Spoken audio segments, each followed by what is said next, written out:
Bien, pues quería agradecerles el día jueves. Se me hizo un poco imposible poderles impartir la clase. Lamentablemente yo trabajo dentro del sistema penitenciario, ¿verdad? Aunque somos una institución ajena, nos dedicamos a velar por los derechos de los privados de libertad.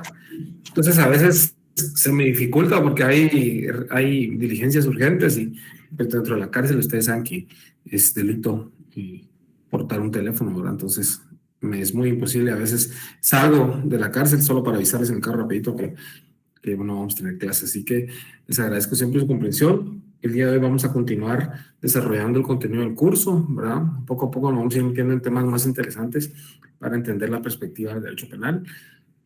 Dentro de la información general, pues aclararles que ya estamos avanzados en el proceso de notas. El día jueves, después de la clase, vamos a publicar las notas, ¿verdad? Ya estamos bastante avanzados.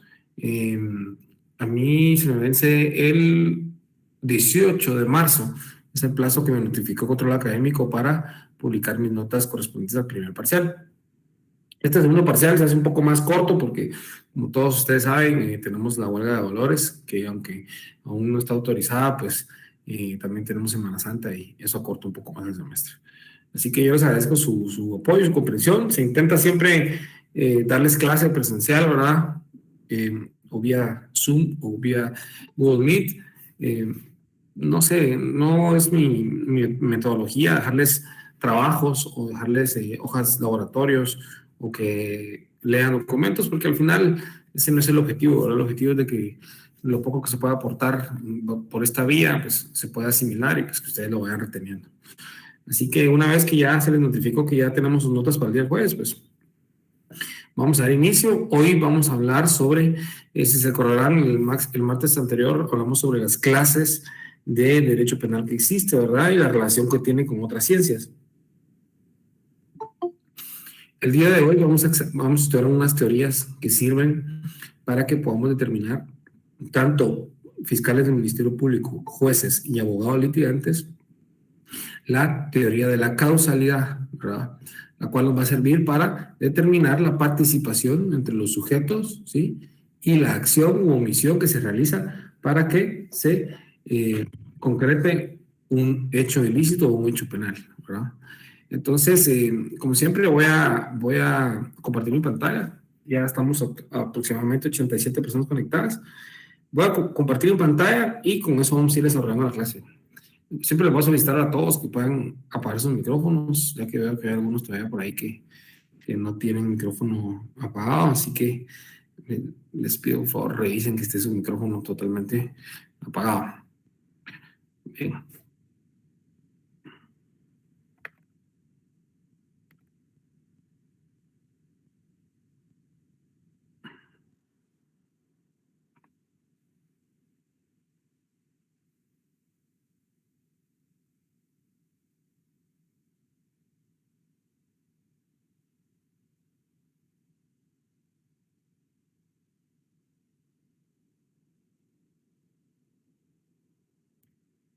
¿Me confirman si ven en pantalla la presentación que tengo? Sí, licenciado. licenciado. Ok, muchas gracias. Siempre recuerden tratar de bloquear sus micrófonos. Entonces, vamos a dar inicio. Pues, el día de hoy les traigo como tema principal la relación de causalidad del derecho penal. ¿Sí? La causalidad en el derecho penal. La causalidad en el derecho penal es muy importante para poder entender, ¿sí?, que producto de una acción u omisión existe un resultado. Es la valoración que va a realizar el Ministerio Público como ente acusador, el juez como ente operador y administrador de justicia y los abogados litigantes.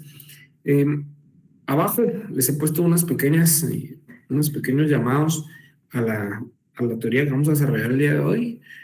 Cuando hablamos de la relación de causalidad, ¿sí?, hablamos de la relación entre la acción u omisión y producto de esta acción y omisión, ¿cuál es su resultado? ¿Sí? Se dice también que la relación de causalidad es el vínculo existente entre una acción u omisión y el resultado que se deriva de ella. ¿Sí? Hoy vamos a estudiar algunas teorías que giran alrededor de la causalidad, ¿verdad? Es decir, qué acciones causan que se cometa un hecho constitutivo de delito, ¿sí? Para que después de este tema, en la clase del día jueves, en la siguiente clase, podamos desarrollar los elementos del delito, ¿verdad?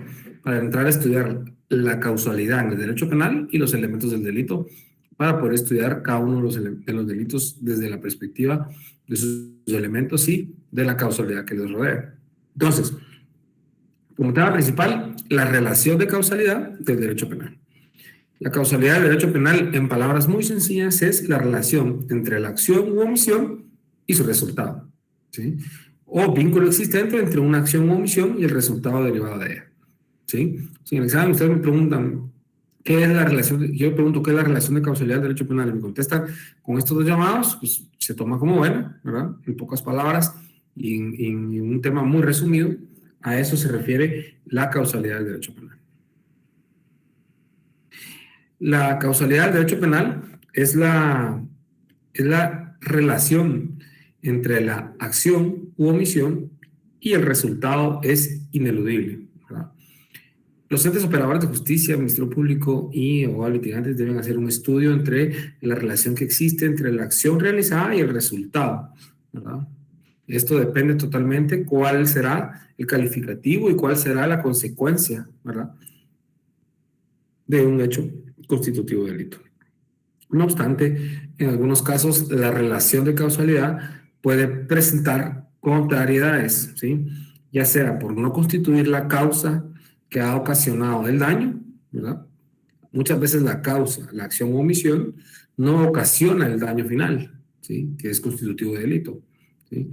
Eso quiere decir que la relación de causalidad muchas veces se ve contraria, ¿verdad? Tiene algunos problemas para ser determinada porque la consecuencia final no provocó ningún daño, ¿verdad? O bien porque el agravio se produjo por diversas causas, ¿sí? Por lo que la disciplina y la legislación han proporcionado diferentes teorías. Estas teorías van a ser sujeto de estudio el día de hoy. Cuando se refiere a la disciplina del derecho y legislación, toda la jurisprudencia, ¿verdad?, los casos en el mismo sentido que se han desarrollado a través de los años en derecho penal guatemalteco, han creado teorías y la doctrina ha venido a reforzar cuáles son esas doctrinas que deben ser aplicadas en el derecho penal. Así que, ¿cuáles son los fines, ¿sí?, de la causalidad del derecho penal? Los fines de la causalidad del derecho penal, como primer fin, es determinar la relación de un hecho, ¿sí?, y de quiénes intervienen en él, ¿sí? Es como primer fin. Como segundo fin, es el de determinar el nivel de responsabilidad que le puede ser atribuida a un imputado, ¿sí? ¿Sí? La acción u omisión, ¿sí?, puede ser determinante para definir la responsabilidad que una persona tiene en la participación de un delito, ¿sí?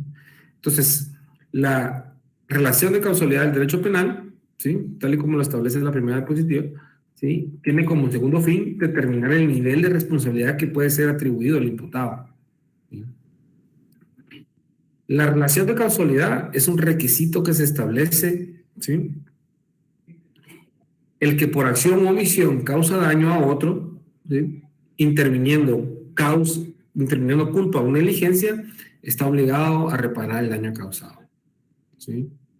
Entonces, la relación de causalidad es un requisito que establece que cualquier persona que cometa una acción o omisión y que cause un daño, ¿sí?, si en esta acción o omisión incurriera culpa o negligencia, está obligado a reparar el daño causado, ¿sí? La expresión daño causado es la relación necesaria que debe existir entre la acción u omisión, ¿sí? Es decir, relación entre la conducta y el resultado, ¿sí? Cuando hablamos de las teorías de la relación de causalidad, solo me confirman todos en la presentación todavía, ¿verdad? Sí, licenciado. Muy bien, hemos visto una definición de la relación de causalidad del derecho penal, hemos detallado cuáles son sus fines, ¿sí? Y más adelante, cuando ustedes vean las diferentes teorías que sirven para definir la causalidad, acción o omisión de un imputado en un hecho ilícito, ¿verdad?, podrán entender qué juicios de valoración tiene que hacer el juez, el Ministerio Público y los abogados litigantes, ¿sí? Entonces, vamos a estudiar la relación entre la conducta y el resultado, ¿sí? El Código Penal, ¿sí?, da una descripción idónea de la relación de la causalidad, ¿sí? Los hechos previstos en las figuras delictivas serán atribuidos al imputado cuando fueren consecuencias de una acción o omisión normalmente idónea para producirlos conforme a la naturaleza del respectivo delito, ya las circunstancias concretas del caso o cuando la ley expresamente lo establece como consecuencia de determinada conducta. Entonces, la teoría de la causalidad adecuada, ¿sí? Esa es la primera teoría que desarrolla la doctrina en el derecho penal guatemalteco, ¿sí? Cuando hablamos de la teoría de la causalidad adecuada, estamos hablando de la relación que tiene que existir entre la acción y su resultado, ¿sí? Primero, la teoría de la causalidad adecuada, bueno, para que la apunten, vamos a desarrollar diferentes teorías. La primera es la teoría de la causalidad adecuada. Después tenemos la teoría de la adecuación, la teoría de la relevancia, como tres teorías principales para definir, ¿sí?, la causalidad en el derecho penal. Entonces, tenemos la causalidad del derecho penal, tenemos una pequeña definición, sus fines, ¿sí? Tenemos la primera teoría de la causalidad, que es la adecuada, una segunda teoría, que es la de la adecuación, y una tercera teoría, que es la teoría de la relevancia, ¿sí? Estas tres teorías son aplicadas por el juez, ¿sí?, Ministerio Público como ente acusador, y como abogado litigante también debemos estudiar estas teorías. Muchas veces en el desarrollo de la carrera profesional ustedes escucharán que a veces los abogados litigantes citan las teorías de la causalidad, ¿no?, y se expresan e indican, señor juez, según la teoría de la causalidad adecuada, que es aceptada por el ordenamiento jurídico guatemalteco y la doctrina del derecho penal guatemalteco, no se probó la relación de la acción o omisión y el resultado previsto. Es decir, según la teoría de la causalidad, mi cliente, por ejemplo, no puede ser imputado por este delito, ¿verdad? En pocas palabras, las teorías que definen la causalidad del derecho penal nos ayudan a poder demostrar que existe un hecho que no puede ser tipificado como delito. Entonces, la teoría de la causalidad adecuada nos dice, ¿sí?, que es necesario que la gente, o sea, la persona que cometió el delito, haya determinado o producido el resultado con una conducta proporcionada o adecuada. Recordemos, la teoría dice que es una teoría de causalidad adecuada, ¿sí? Esto nos dice que es necesario que la gente haya determinado el resultado con una conducta proporcionada o adecuada.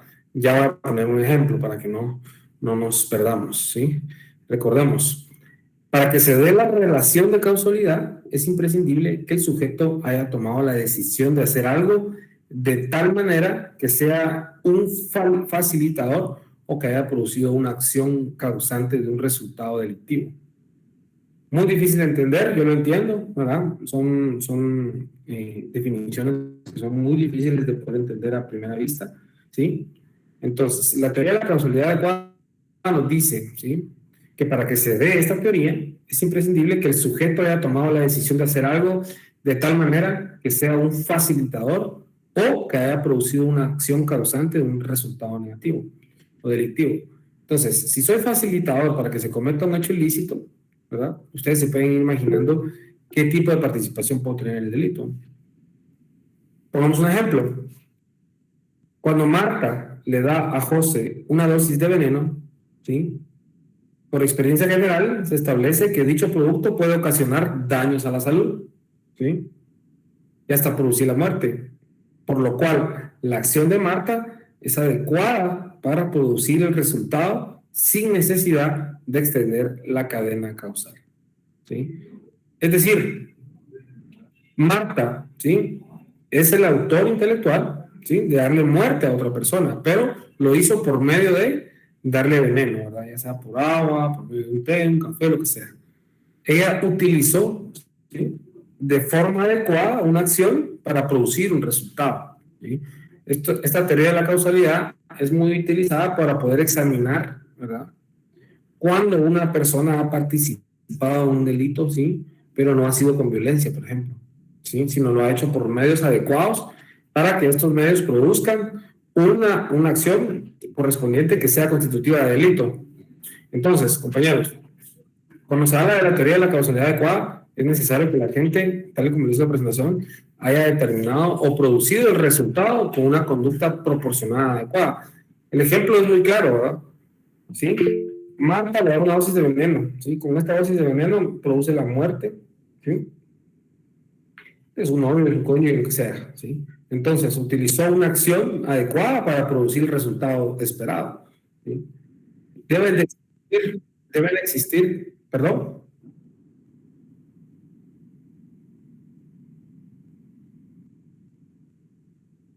Por supuesto, hubo planificación, ¿verdad? En el hecho, ¿sí? Hubo una es como que yo le dé a una persona que no sabe manejar en las costas de, si ustedes van camino a Quiché o van para Huehuetenango, usted le da a una persona, a un carro a una persona que no tiene frenos, ¿no? Ustedes. Y le dicen, mira, andate para abajo en el carro y aprende a manejar. Entonces yo sé que se va a ir a matar, ¿va ustedes? Entonces, la acción, ¿sí?, que yo estoy cometiendo es adecuada para producir el resultado, ¿sí?, sin necesidad de extender la cadena causal. Cuando habla de cadena causal se refiere a que no hay necesidad de cometer hechos que tengan que ver con violencia, que exista un uso excesivo de fuerza. No sé si se va a entender el ejemplo, ¿verdad? Se cometió el hecho, ¿verdad? Se tomaron las decisiones y las acciones adecuadas para que se produzca el resultado, pero no hubo violencia, ¿sí?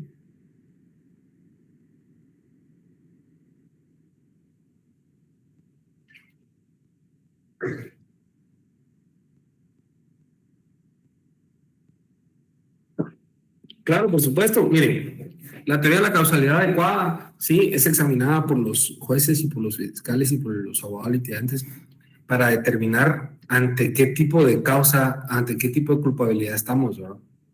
Recordemos que la presentación siempre hace llamados al final, ¿no?, que tiene que existir un vínculo entre la acción o omisión y el resultado de esta para que se produzca un delito.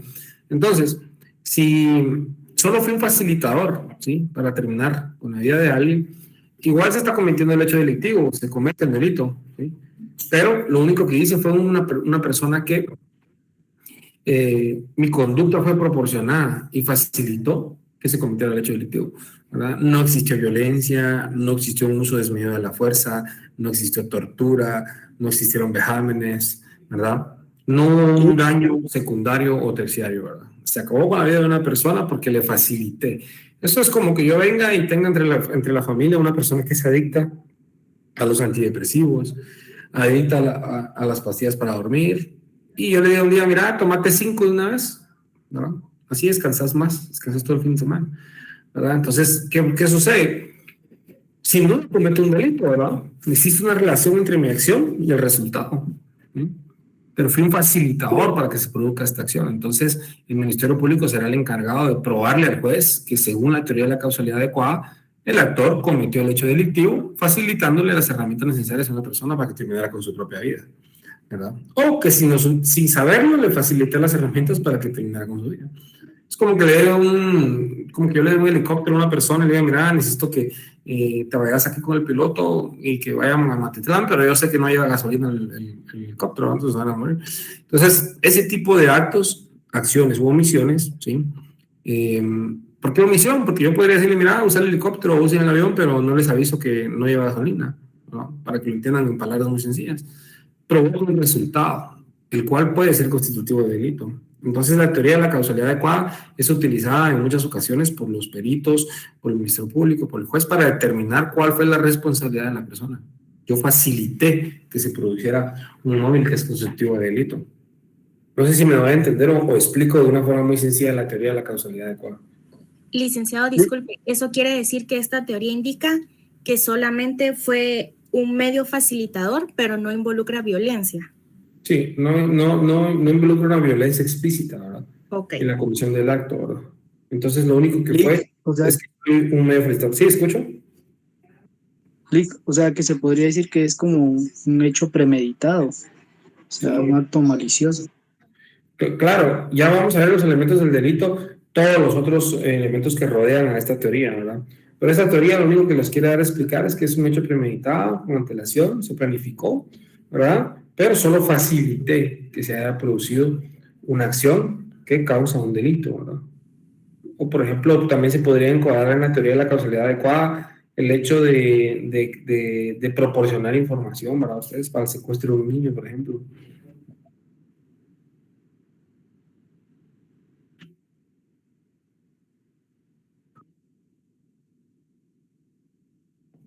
Bueno, sí, podría darse, ¿verdad? Ustedes, si es sin la propia autorización de la familia, sin la autorización del propio médico, pues sí se podría dar, ¿verdad? Mire, la teoría de la causalidad es muy grande, da para que se puedan evaluar muchas circunstancias, y estas circunstancias son vitales para poder mencionar. Nosotros como abogados vamos a mencionar en algún momento dentro de nuestra argumentación, ¿verdad? Como abogados, y le vamos a aclarar al juez, mire, por ejemplo, tal y como establece la teoría de causalidad adecuada de la doctrina del derecho penal, aquí no existió violencia, no fue un hecho que haya sido hecho con el objetivo de causar daño terciario, secundario, no existió tortura, trato cruel, inhumano, no existió un hecho que busque afectar a terceras personas, simplemente, por así decirlo, mi patrocinado fue un facilitador, fue una de las personas, mi patrocinado prestó un carro que iba a ser utilizado para un secuestro, ¿verdad? Mi patrocinado tenía conocimiento que eso sí, así iba a suceder, pero la acción, el daño producido producto de esta acción, ¿verdad? Es adecuada, ¿verdad? A la participación. Entonces, la teoría de la causalidad lo que busca es demostrar cuál fue la participación o la relación que hubo entre el acto y el resultado. ¿Para qué? Para que el juez haga una valoración, ¿sí? Un juicio de valoración interna de cuál es la participación y cuál va a ser la pena, ¿sí? Y cuál va a ser la condena que se le va a imputar al hecho. ¿Me doy a entender? Está bastante fácil esta forma de poder explicar la teoría de la causalidad adecuada del derecho penal.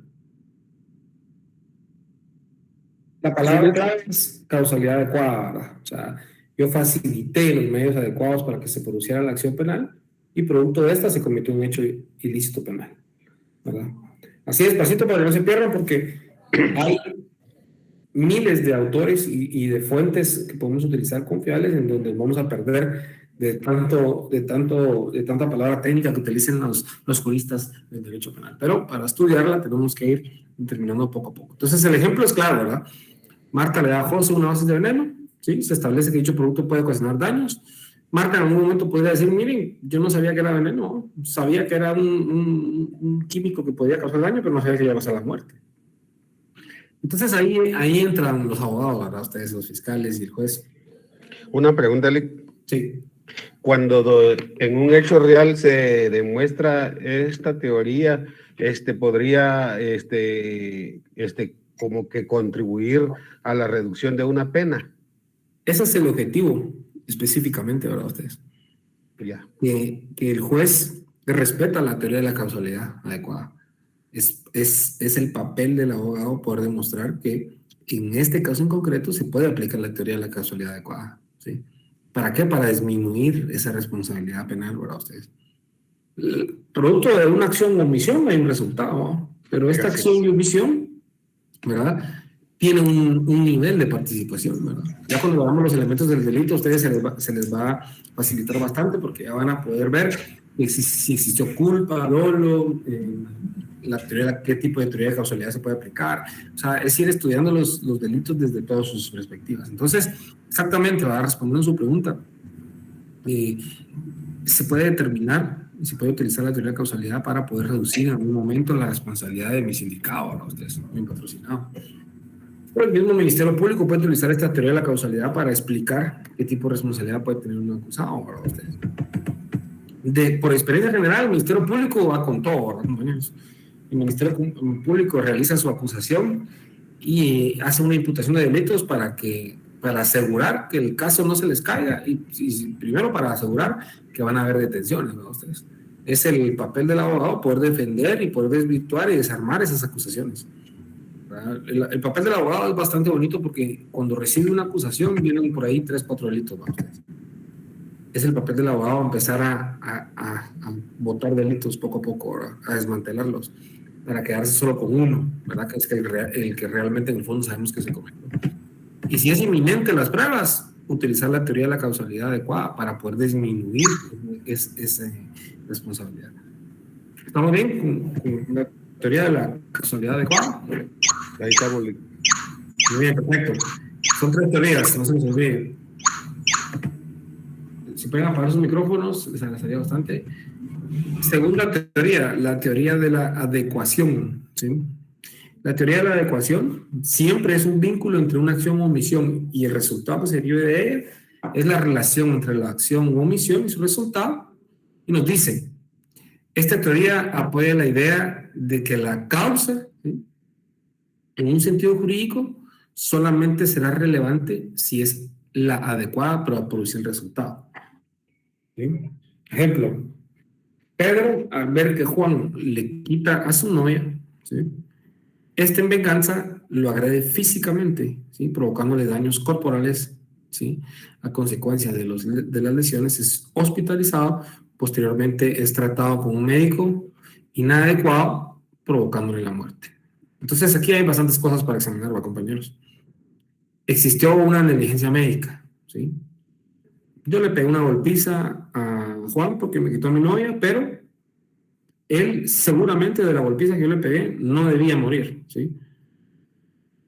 Únicamente le provoqué daños corporales, ¿sí? Pero consecuencia de un mal tratamiento médico se le provoca la muerte. Entonces, con ustedes como abogados, ¿sí?, y el Ministerio Público también, realizando esa acusación, el juez le tocará hacer un juicio personal y jurídico sobre la teoría de la adecuación, ¿verdad? Entonces, si nosotros como abogados logramos adecuar los hechos en esta teoría del derecho penal, vamos a poder disminuir nuevamente la participación en un ilícito penal. Entonces, esta teoría, como les decía, apoya la idea de que la causa, ¿sí?, solamente será relevante si es la adecuada para producir el resultado. Entonces, si yo le provoco un daño corporal a una persona, ¿será una causa adecuada? O sea, es decir, relevante y contundente para producir la muerte de una persona. En este caso, ¿ustedes consideran que Pedro pudo haber hecho lesiones que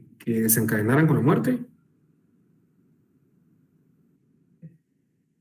¿No? En primer plano, no, ¿verdad? Ustedes, no fue contundente, ¿sí? Las acciones u omisiones hechas no fueron contundentes para que se provocara el resultado.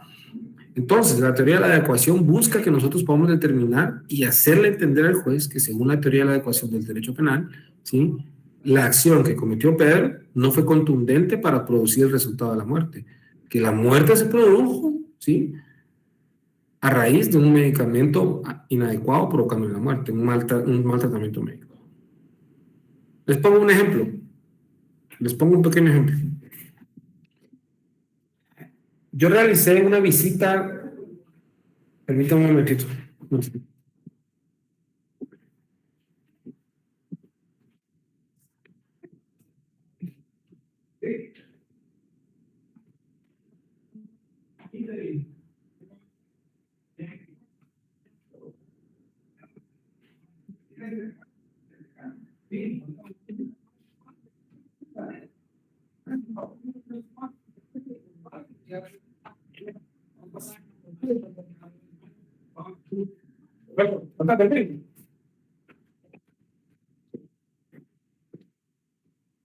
Y disculpas, compañeros. Bueno, ¿me escuchan? Fíjense que les quiero comentar una experiencia que me sucedió a mí hace 2 semanas. Hace 2 semanas yo llevé a cabo una visita a Santa Teresa. Para las personas que no tienen conocimiento, los niños hasta los 4 años pueden acompañar a sus madres dentro de la cárcel, dentro de la prisión. Los que somos padres sabemos que un niño de 6 meses o una niña de 6 meses, si se pone mal, se pone grave, es urgente llevarla al hospital, ¿verdad? Uno no puede dilatar más de 1 hora, ¿verdad? Ustedes con un niño malo, para que sea atendido de emergencia. Resulta que por protocolos burocráticos y por retardo en la salida de la mamá con la niña, una niña se puso grave, ¿verdad? Grave, producto de COVID, y fue trasladada casi 10 horas después de que se puso grave al hospital Roosevelt. Entonces, la niña cuando llegó ya había muerto, ¿verdad? Ustedes. Cuando la niña murió ya había muerto. Entonces, aquí pasaron 2 cosas, ¿verdad? Ustedes. Primero, ¿sí?, El papá de la niña no quiso ir a traerla, ¿verdad? No respondió las llamadas telefónicas, no, y se hizo responsable de su hijo, de su hija, y pues no la fue a traer para que saliera más rápido. Entonces, el papá de la niña, pues, en palabras chapinas y guatemaltecas, se hizo el loco, ¿verdad? No quiso hacerse responsable de su hija y de lo que conlleva la responsabilidad de tener un hijo. No la fue a traer, la mamá tuvo que hacer el trámite para salir. El trámite duró 10 horas aproximadamente, ¿verdad? Y la niña, cuando ingresó al hospital Roosevelt, ya estaba sin signos vitales. Entonces, ¿qué sucede aquí, compañeros? Muchas cosas suceden. Primero, existe una responsabilidad directa del padre, ¿sí? Una responsabilidad también de las autoridades de la cárcel para sacar a la niña al hospital, ¿verdad? Entonces, ¿qué sucede? La teoría de la adecuación nos dice que el papá de la niña no fue el responsable de la muerte, ¿verdad? ¿Sí? Pero sí provocó, ¿sí?, que existieran trámites burocráticos retardados para sacar a la niña. Entonces, la responsabilidad al final recae sobre el equipo y los funcionarios y trabajadores del sistema penitenciario, ¿sí?, de los pediatras y doctores del centro de la cárcel. Dentro de Santa Teresa hay doctores. Entonces, toda la cadena de médicos tratantes y el personal que se tardó mucho tiempo en sacar a la niña son los corresponsables, ¿verdad?, ustedes, de la muerte de la niña. Entonces, la teoría de la adecuación, ¿verdad?, ustedes, nos dice, ¿sí?, que consecuencia de la decisión de no ir a traer a su hija a la cárcel, ¿verdad?, para sacarla a tiempo, pues no murió, ¿sí? Pero sí murió de un retardo malicioso burocrático de la salida de la niña al hospital. Entonces, existe una relación entre acción y resultado, ¿sí? Pero no es relevante ni contundente, ¿verdad? Entonces, seguramente el papá, aunque es uno de los responsables mayores de la muerte de la niña, ¿sí?, la teoría de la adecuación en el derecho penal, ¿sí?, favorece al reo, ¿verdad? Recordemos que en el derecho penal hay principios que favorecen, en caso de duda, ¿sí?, se aplica la norma que favorezca al reo. Así que, en este caso, en un ejemplo muy sencillo, Pedro, ¿verdad?, al ver que Juan le quita a su novio, lo agrede físicamente, ¿verdad? Cuando es trasladado al hospital, le aplican mal medicamento y muere. Entonces, esta teoría de la adecuación nos sirve mucho a nosotros los abogados para poder determinar el grado de responsabilidad que una persona debe tener. No le quita la responsabilidad, no le quita la participación en un delito, no le quita que sea condenado por la participación en un delito, pero sí va a disminuir en mucho, ¿verdad?, la participación. La teoría mencionada con anterioridad pretende demostrar que no toda situación del resultado es causa en el sentido jurídico, sino solo aquellas situaciones que pueden ser adecuadas a aquellas acciones capaces de producir el resultado, ¿sí? Si en el caso de Pedro y en el papá de la niña, que el caso que les comenté, ¿sí?, las situaciones, ¿sí?, no pueden ser adecuadas como acciones capaces de producir el resultado, la responsabilidad será menor. ¿Alguna duda? Los escucho con la teoría de la adecuación para que pongamos más ejemplos. Licenciado, yo tengo una duda con respecto al ejemplo que colocó de esta niña que falleció por la negligencia. En este caso, ¿podríamos utilizar, por ejemplo, la teoría anterior de la causalidad adecuada para decir de que el papá por su acto facilitó la muerte de esta niña? Porque su acto fue no acudir o no trasladarla o no irla a buscar. Fíjense que sí la puede aplicar, pero depende de qué lado esté, depende de qué sujeto procesal sea. Si usted es un fiscal del Ministerio Público, buscará utilizar la teoría que más le convenga para que su acusación surta efecto. Si soy abogado litigante, me conviene más la teoría de la adecuación, ¿verdad? Entonces, al final, usted va a hacer una valoración y va a determinar cuál fue la responsabilidad. Ok, gracias. ¿Alguien más?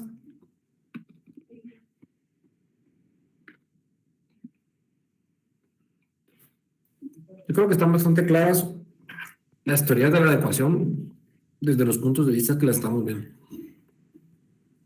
El derecho penal puede ser muy complejo, más aún cuando estamos examinando los elementos de los delitos, ¿verdad?, propios. Porque ahí muchos de ustedes podrán decir, mire, Lick, pero aquí, por ejemplo, cabe la teoría de la causalidad adecuada y cabe la teoría de la adecuación, y va a empezar una emisión de apreciaciones distintas. ¿verdad? Que van a concadenar que se entre en una discusión sana, ¿no? Pero si tenemos muy claras las teorías de la adecuación, que recordemos que las teorías para probar la causalidad del derecho penal son teorías, existen muchas otras, ¿verdad? Pero estas son las más adoptadas, son las más sencillas de poder entender, ¿verdad? Ustedes pueden estudiar muchas otras teorías, ¿verdad? Que les van a servir para ser aplicadas en casos concretos, ¿verdad? Aunque sean teorías que no forman parte del derecho penal guatemalteco, porque recuerden que nosotros tenemos un derecho oral y público, ¿verdad? Que anteriormente no era así, ¿verdad? Antes era todo escrito, todo se colocaba por escrito, no existía audiencia oral y pública, pero a raíz de los cambios del Código Penal guatemalteco se implementa la oralidad del derecho penal. Yo conozco muchos abogados que realizan interpretaciones de legislaciones de otros países y que al final, pues en algún momento causan mucha lógica para la defensa técnica de un patrocinado, ¿verdad? Y que pueden ser utilizadas en juicio y que de alguna forma le pueden dar una salida, ¿verdad? Desde la doctrina. Aquí estamos aprendiendo doctrina, ¿verdad, compañeros? En este momento ustedes están aprendiendo la doctrina del derecho penal. Pero la doctrina, sus principios y sus teorías muchas veces... Licenciado, perdone, yo tengo una duda. ¿Sí?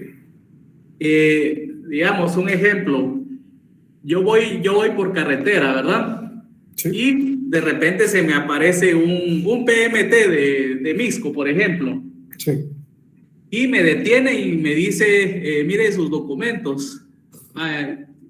Se los da uno, ¿verdad? Y me dice, mire, le voy a retener su documento porque usted en el año 2017 tiene 3 multas, ¿verdad? O si no me da documento, yo le voy a consignar su vehículo. Bueno, y viene uno y le dice, bueno, no me han notificado sobre las multas, ¿verdad? No se ha llevado a cabo un debido proceso. Los pagos de calcomanías en la SAT están siendo normal, no hay nada que pudiera implicar de que sí estoy cometiendo yo un error al no tener al día mis documentos. ¿Cabría la posibilidad de ahí de algún delito? Fíjese que, bueno, le comento, las teorías que yo estoy desarrollando en clase son del derecho penal. Esas infracciones que usted me dice son infracciones de tránsito, ¿verdad? Por lo que le logré explicar, ¿no? Lo logré entender. Sí, correcto. Ok, bueno. Recordemos que para eso existe una ley especial, que es la ley de tránsito, ¿verdad? La Policía Nacional Civil hace aproximadamente unos 10 años delegó en cada municipalidad, ¿sí? En cada municipio que pudiera tener una policía propia de tránsito, la capacidad de poder detener a un vehículo, pedirle sus documentos, emitir alguna infracción, ¿verdad? La policía delegó esa facultad. Los únicos facultados en Guatemala para poder realizar esas acciones son la PNC. Mucha gente dice, la PNC no me puede a mí imponer una infracción de tránsito o una multa. Y fíjense que sí se puede. De hecho, la Policía Nacional Civil sí puede hacerlo, ¿verdad? Lo único es que delegó esa potestad que tenía a las policías municipales de tránsito. Un momentito, por favor. Aunque yo no haya sido notificada de esas infracciones, licenciado. Jonathan Mayorga. Sobre las supuestas multas que tenía y que no era del conocimiento de la persona.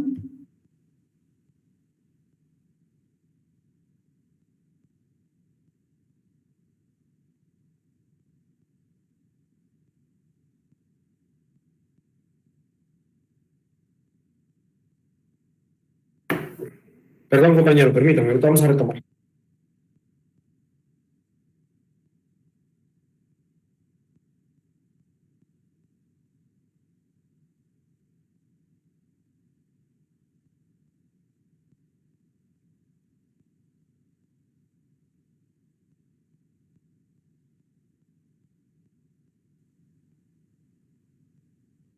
Compañero, perdón.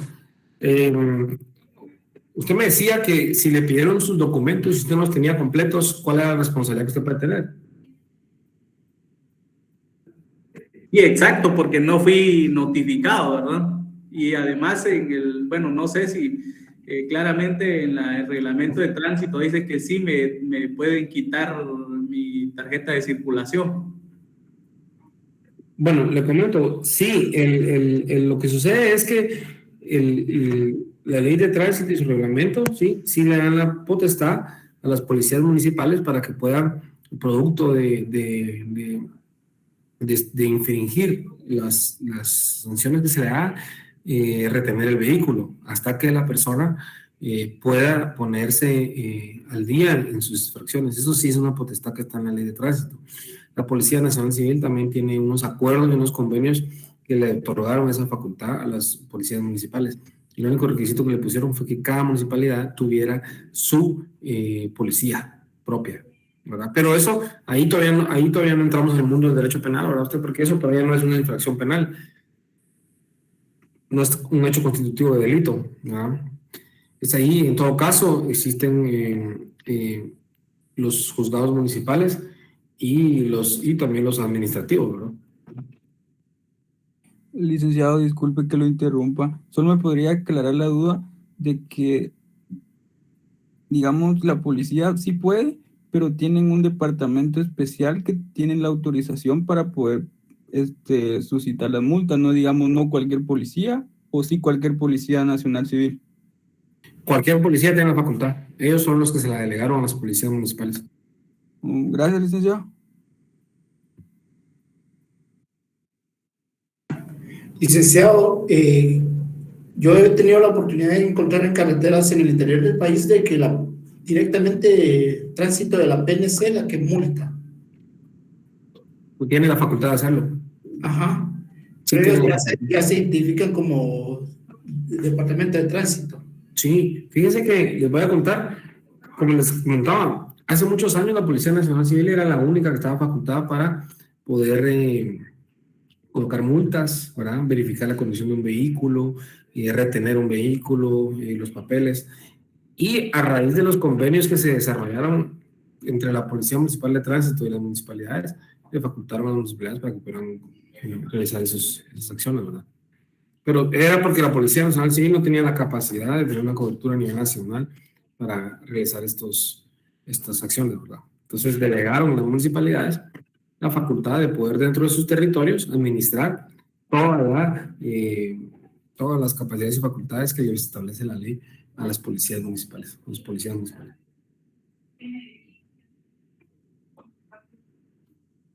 Bien.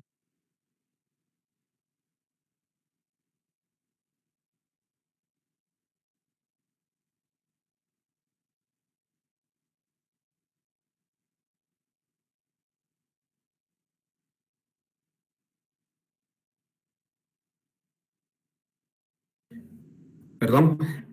Regresando un poquito al tema, compañeros, para que no nos salgamos, mil disculpas porque aquí estamos en los quehaceres de la oficina, pero regresando un poquito a las teorías de la causalidad. La teoría de la adecuación se entiende bastante bien, el tema de la teoría de la causalidad adecuada se entiende bastante bien.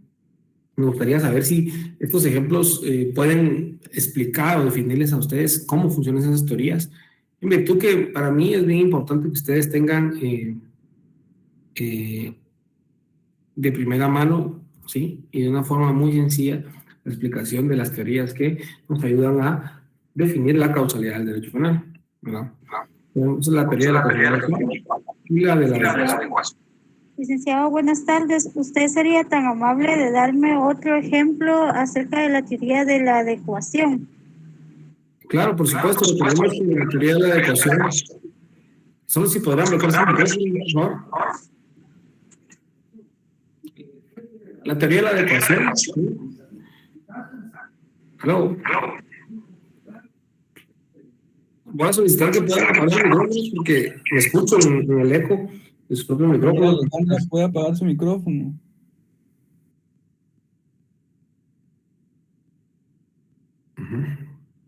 Bueno, la teoría de la adecuación establece, ¿verdad, ustedes? Que a consecuencia, ¿verdad, ustedes?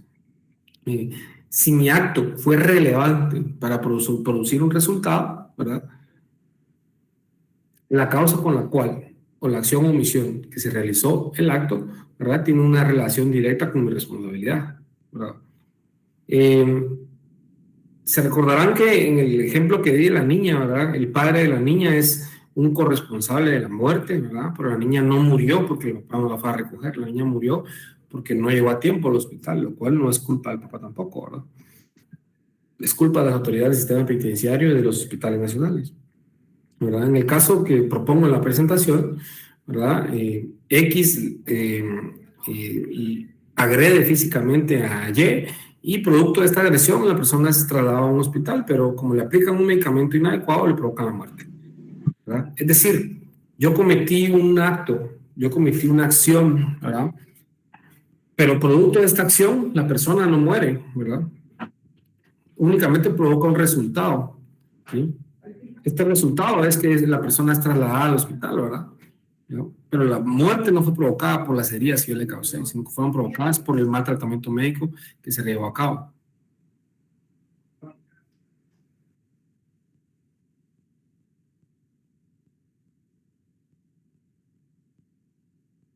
Rick, o sea que acá solo se Tienes provocan razón. lesiones más, las lesiones más no la muerte, por así decirlo.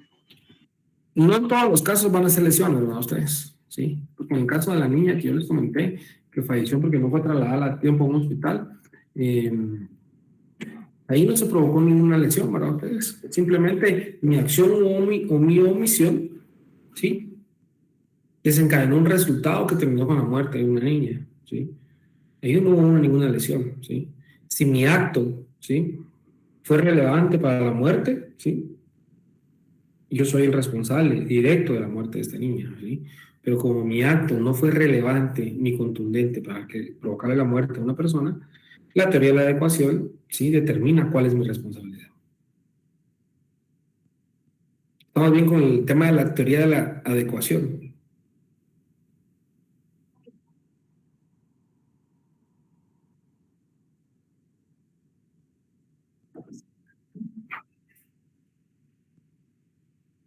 Por supuesto, por ejemplo, cuando hay accidentes de tránsito en la carretera, ¿verdad? Ustedes, por ejemplo, nuestra flamante carretera a Izabal, por ejemplo, ¿verdad? Ahí no hay ni luz, no hay ni una buena carretera, no hay ni bomberos, ni hospitales, nada cerca.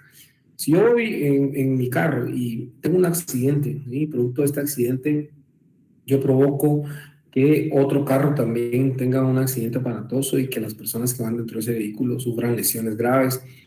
Son trasladados al hospital, pero como no hay ni ambulancias ni hospitales cerca y cuando llegan al hospital más cercano ya se están desangrando y pues las historias que todos los guatemaltecos conocemos de nuestro país, ¿no? Ustedes. Ahí existe, ¿sí? Una corresponsabilidad de la muerte de una persona, ¿sí? Yo tuve un hecho de tránsito, ¿sí? Y voy a ser acusado de un delito por la muerte de una persona, pero la teoría de la adecuación va a tratar de explicarle al juez y al Ministerio Público que mis actos no fueron determinantes y relevantes, que mi acción y mi omisión, ¿sí? No fue la consecuencia de la muerte. La verdadera consecuencia de la muerte fue, ¿sí? El traslado, ¿sí? El retardado de esta persona al hospital. Esto va a buscar que mi responsabilidad disminuya, ¿sí? A eso se refiere la teoría de la adecuación. Excelente ejemplo, ¿verdad, compañero?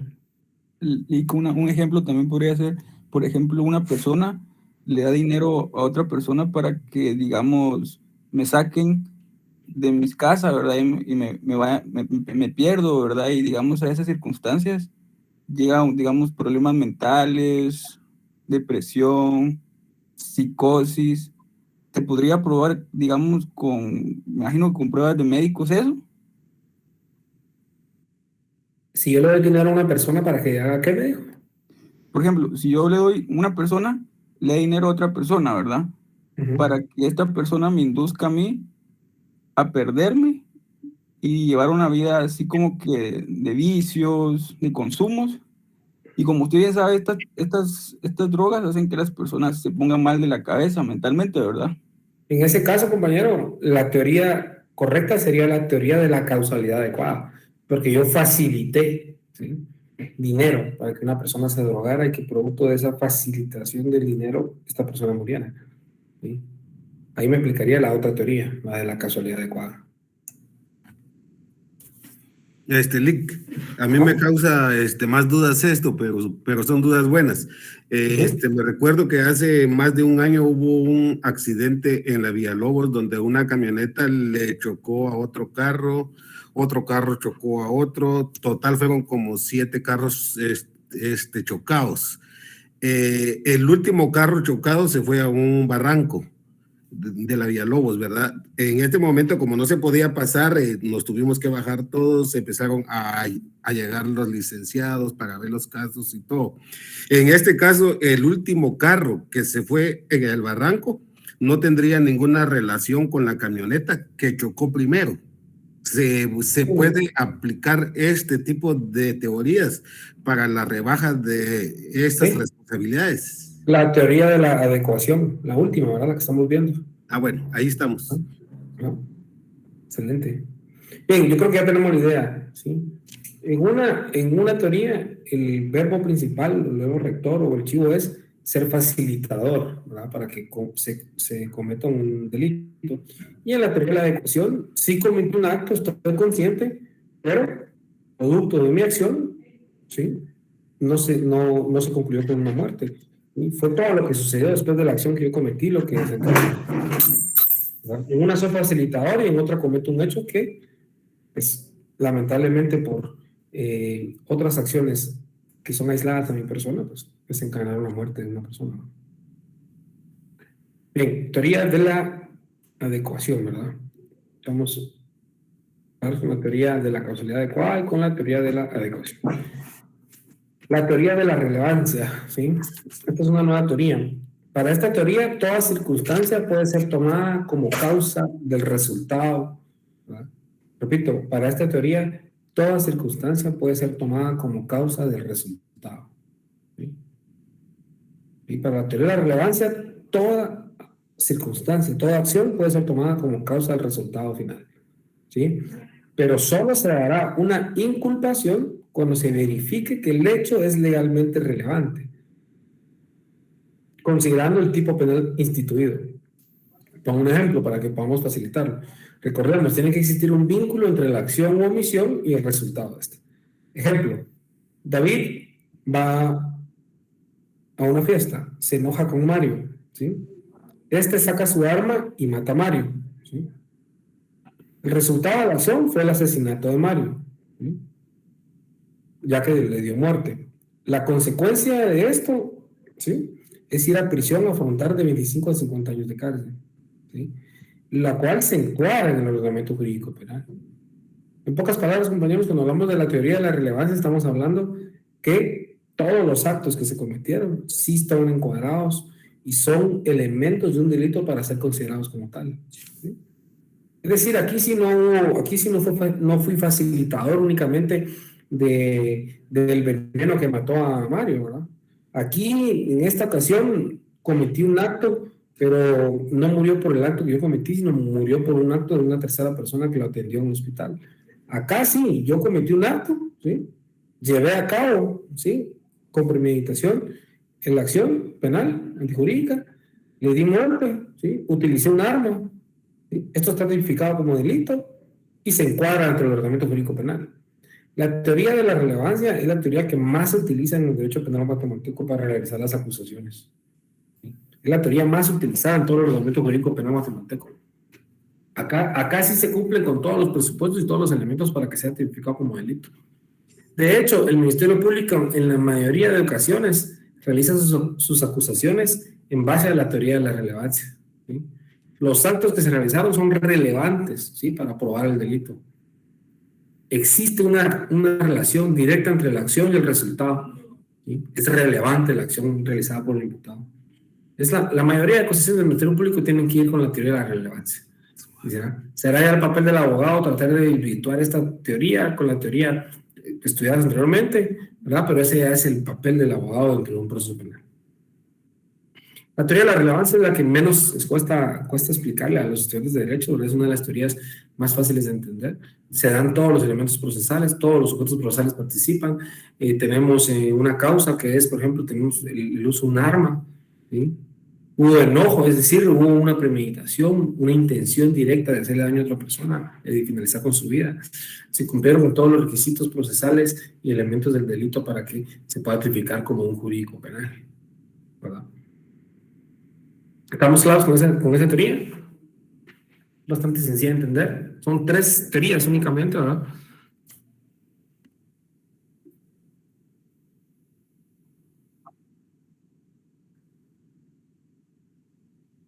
Muerte instantánea, hubieron testigos.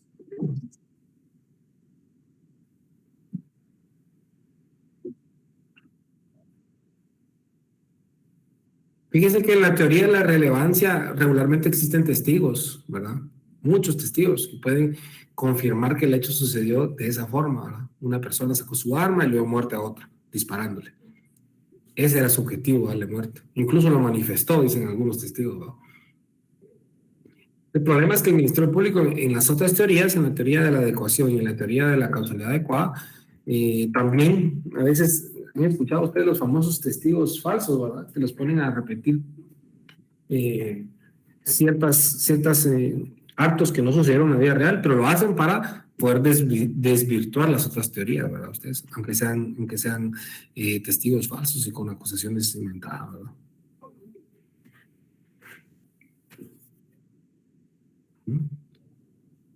Bien, estas teorías buscan determinar si la acción, ¿sí?, se cometió de forma intencional, ¿sí?, buscando los medios para concretar sus fines y de esta manera poder ser sancionados penalmente. En el caso de la teoría de la relevancia, ¿sí?, se cumple con todo lo que establece estas teorías, ¿sí? Se busca determinar la acción, se cometieron con forma intencional los actos, se buscó el medio correcto, que fue una pistola, para concretar mis fines, y de esta manera, ¿sí?, le di muerte a otra persona, ¿sí? Como se cumplen con todos los requisitos y elementos para que sea constituido como delito, ¿sí?, puedo ser sancionado penalmente, ¿sí?, por haberle dado muerte a otra persona. Estas teorías sirven para identificar el grado de responsabilidad, ¿sí? En cada teoría existe un grado de responsabilidad determinado. Cada teoría tiene su propio grado de responsabilidad. Es necesario verificar si las acciones realizadas son pertinentes al resultado punible, ¿sí? Siempre se estudia y se observa el entorno del imputado para poder entender el resultado, ¿sí? Cuando nosotros vayamos a un proceso penal, no únicamente vamos a atacar el hecho que sucedió, también el entorno es muy importante, las pruebas, las evidencias, los testigos, las llamadas telefónicas, etcétera. Todo es un juicio de valoración. El juez utiliza todos esos elementos para poder emitir una sentencia, ¿verdad?, absolutoria, condenatoria. Así que yo les agradezco bastante su paciencia. No sé si quedaron claros las 3 teorías para estudiar la adecuación del derecho penal y la teoría de la reacción de causalidad del derecho penal. Yo sé que hemos fallado un poquito ahí con no enviar las presentaciones, porque yo sé que con la presentación a ustedes se les facilita un poquito más estudiar, porque recibieron la clase, la fuimos explicando, y pues con eso ustedes no se pierden. Pero voy a delegar en la auxiliar que realice estas acciones para que no se me pase a mí y puedan tener las presentaciones en Classroom. Bien, muchas gracias. También quería explicarles que hay unas personas ahí solicitando extemporáneo. Estoy juntando a todas las personas que están solicitando extemporáneo para poderlos evaluar juntos, ¿verdad? Para que puedan ser evaluados de una forma en un solo acto. Entonces, paciencia ahí si hay alguna persona que ya me pidió el extemporáneo y no lo hemos contestado, pero estoy esperando que surjan por ahí. Hay 2 o 3 personas que todavía están solventando sus requisitos que establece la normativa universitaria. Así que les agradezco mucho su apoyo y comprensión. Mil disculpas, a veces me toca la clase, licenciado, pero nos asignaron a la tarde este semestre. Sí, lo escucho. Licenciado, buenas tardes. Licenciado, sí, buenas tardes. Yes. Ok, si quieren que hable la compañera primero. Gracias. Licenciado, buenas tardes. Yo solo le quería comentar algo, ¿verdad? Fíjese que yo tengo, bueno, es algo personal. Mire, si es personal, a mí sí me gustaría que me pueda llamar a mi teléfono o algo así personal, ¿verdad? Para no sé, para no exponer casos personales en la clase, o es con relación a la clase. No, es algo personal, pero yo tengo una duda. Pero ¿a qué número le puedo llamar, Lick? A mi número que está ahí en el chat. No tengo que terminar la clase, es que a mí me da pena que los compañeros lo escuchen nuestros temas personales, ¿no? Está pero bien. Pero la tía, ¿no? Gracias. Sí, la orden. El compañero que nos iba... Licenciado, muy buenas tardes. Sí, vea, estoy escuchando los ejemplos que dan los compañeros, muy interesantes. Igual su clase es muy buena. Pero usted al principio nos hablaba, licenciado, de que si yo era fiscal o si era un abogado defensor, podía agarrar la teoría que pues me favoreciera. Pero ahora yo le pregunto, obviamente no soy conocedor del tema, ¿no? Pero si yo voy a plantear una teoría enfrente del juez, o sea, yo le voy a decir, por ejemplo, esta teoría es la que se basa en lo que sucedió. Pero en sí, ¿estas teorías en dónde están fundamentadas, licenciado? En la para decir al juez, me fundamento en esto. Usted puede citar la doctrina. Pero, ¿en qué doctrina, licenciado? Disculpe. En la doctrina de todos los sería un libro de derechos mexicanos, guatemaltecos. Te puedo mencionar a Eugenio Zaffaroni, por ejemplo. Carbon, el argentino. O sea que en sí no tiene que estar establecido en la ley, licenciado, puede estar en un libro de derecho. Recordémonos que las leyes fueron creadas a raíz y han sido desarrolladas a raíz de la doctrina, ¿verdad? Y de la jurisprudencia. O sea, cuando hay juristas que se dedican a escribir y a estudiar y a investigar las teorías de la causalidad, por ejemplo, en el derecho penal, ¿verdad? Ellos escriben y producto de estas personas que desarrollan doctrina, se desarrollan las leyes en el país, ¿no?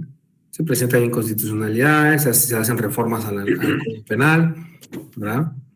De hecho, los mismos jueces a veces utilizan los principios, utilizan tratados internacionales, convenios internacionales, incluso que no han sido ni ratificados en Guatemala, ¿sí? Atendiendo a la doctrina. Mire, un abogado tiene que tener una argumentación de todas partes, ¿verdad? Ustedes, fundamentarse en la ley, fundamentarse en tratados y convenios internacionales, teorías de la doctrina, corrientes filosóficas, ¿verdad? Al final, cuando se le da la palabra al abogado, puede hablar todo el día si quiere, ¿verdad? Hasta que termine de dar su argumentación. Eso es lo bonito del derecho, compañero, que nos da chance a que podamos platicar bastante. Ok, se lo entendí muy bien. Licenciado, muchas gracias, oye. Bueno, sí. Yo me gustaría decir que como cada persona tiene su criterio, por ejemplo, a veces, tal vez, la filosofía que podría usar un abogado, tal vez no le podría gustar al juez que juzga, ¿verdad? Y no, tal vez no lo tomaría tanto por ese lado. Claro, miren, los abogados tenemos que ser psicólogos, psiquiatras, muchas veces tenemos que ser de todo ustedes. Pero les voy a dar un chivo. Fíjense que los abogados litigantes que se dedican únicamente al ramo penal, yo trabajo en ramo penal, pero estoy inhabilitado por mi cargo, ¿verdad? Tengo un cargo en la administración pública, me inhabilita, pero sí litigo el derecho penal, pero desde la administración pública, ¿verdad? No desde el ejercicio de la profesión liberal. Pero los abogados que se dedican al ejercicio de la profesión liberal propiamente, ¿verdad? Entonces, ellos son personas que tienen tanta experiencia que conocen el criterio de cada juez, ¿sí? Yo, Jonathan Mayorga, conozco el criterio del juez Víctor Cruz. Entonces, como sé que a él no le gusta que le citen las teorías, principios filosóficos, elementos de la doctrina, ni la voy a mencionar ahora a ustedes. Me voy a fundamentar únicamente en la ley, ¿verdad? Aunque la ley también nos lleva a la teoría, a ustedes y a la doctrina. La ley fue creada a raíz de expertos del derecho que estudiaron el derecho bajo su doctrina. Pero hay algunos jueces que les encanta que los abogados den una clase de derecho penal a ustedes. Mencione todas las teorías de la causalidad que existen en el derecho penal, que mencione los principios filosóficos de los elementos del delito. Mire, hay jueces que ahí sí que los abogados nos volvemos trabajadores, ¿verdad? Ustedes diarios que conocen a sus patronos. Nosotros los abogados a veces aprendemos a conocer a los jueces. Y por este motivo es que nosotros muchas veces tenemos éxito, ¿verdad? Los abogados ya sabemos cómo entrarle a cada juez, ¿verdad? Ustedes, aunque no lo crean, son muchos jueces, pero los abogados aprenden a conocerlos, ¿verdad? Ustedes. Y si no, le piden referencia a otros abogados. Así que dependiendo del juez, ¿verdad, compañero?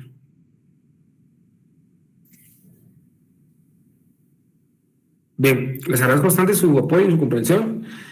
Vamos a ver, finalizados el día de hoy. Me hubiera quedado a gustar más tiempo con ustedes, pero me toca estar aquí, a veces agotando la clase entre los quehaceres de la jornada laboral.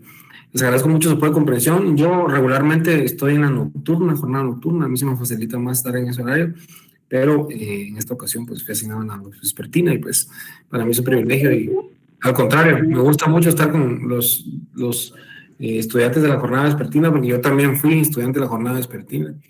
Posterior a eso me tuve que cambiar a la nocturna porque empecé a trabajar, pero bendito Dios ya estamos ejerciendo la profesión. Así que les deseo bendiciones, éxitos en su tarde. Licenciado. Sí, licenciado Jonathan, muy buenas tardes. Sí. Mire, le saluda Telma. Fíjese, licenciado, que nosotros tenemos pues un proyecto de asistir a una audiencia. ¿Qué posibilidades hay que usted nos pudiera facilitar información de alguna audiencia más próxima para que podamos nosotros asistir? Yo sí les puedo conseguir que asistan a una audiencia, pero el problema que hay ahorita por el COVID es que el organismo judicial tiene restricciones.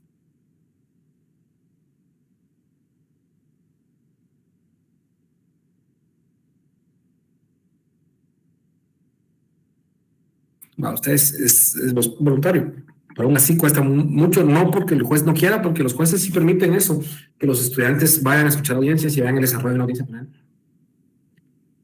Pero el organismo judicial, como es el ente encargado de administrar a los operadores de justicia, pone restricciones en cuanto al aforo. Entonces, déjenme consultar y si yo miro que es viable, les aviso ahí a algunas personas para que exista el cupo pequeño, ¿verdad?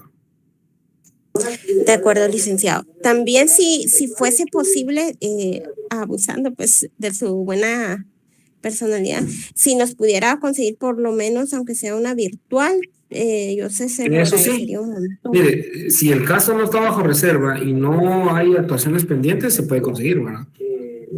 Pero, perfecto. Por supuesto, vamos a intentar conseguir una audiencia virtual, puede ser, o una pregrabada, podría ser, pero todo depende del juez, que el juez acceda, ¿verdad? Puede ser una audiencia de un delito menor. Ustedes vean cómo es. Sí, licenciado, yo sí le agradecería un montón estas, pues, para que nosotros podamos, más que todo, analizar el caso y diferentes puntos que nos han dejado, pues, ahí podemos. Perfecto. Le agradecería mucho. La siguiente clase es bastante bonita porque ya son los elementos propios del delito, ¿ah? Estas teorías les van a servir para empezar a estudiar los elementos del delito.